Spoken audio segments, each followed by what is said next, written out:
Uganistan'ın paytaxtı Kabulda polisiya ve medisina işgärleri Adalet Ministrliginin golayındaky gyzgalanly sowda giňişliginde bomba partlamasynyň bolan ýerine gyssagly ýagdaýda jemlendiler.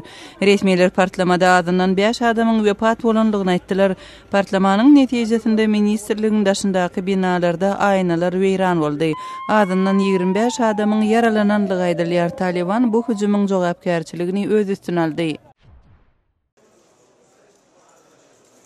Şeýle-de Kabulda sud 11 polisiýa işgärini 1 ýyllyk türme tutsaglygyna hökm etdi. Olar mart aýynda zinanyň köpçüliginiň öňünde öldürilmeginiň öňüne almanlykda günäli tapyldy.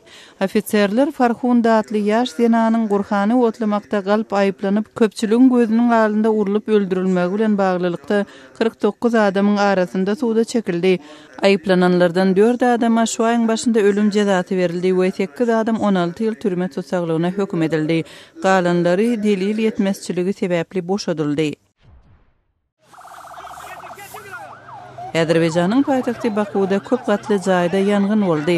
Azyndan 15 adam wepat boldy we 60-dan gowragy yaralandy. Ýangnyň sebäpleri derhal ma'lum edilmedi. Azerbaýjanyň içeri işler ministri ilkinji deriňewleriň netijesinde binanyň gurulşygynda pes hilli materiallaryň ulanýanlygynyň üstüniň açylandygyny aýtdy. Täjikistanda kollektiwliň howpsuzlyk gılalaşygy guramasy ýurdun güne orta Hatlon vilayetinde harby türgenleşikleri geçirýär. Bu çäre guramanyň agzalary Täjikistanyň, Orsiýanyň, Ermenistanyň, Gazakstanyň, Kyrgyzstanyň we Belarusyň 2000 çemeti harbyty gatnaşýar. Gurama Täjikistanyň Awganistan bilen terekedini puhtalandyrmaga ýardym berýär. Siz günüň täzelikleri bilen tanyş bolduňuz.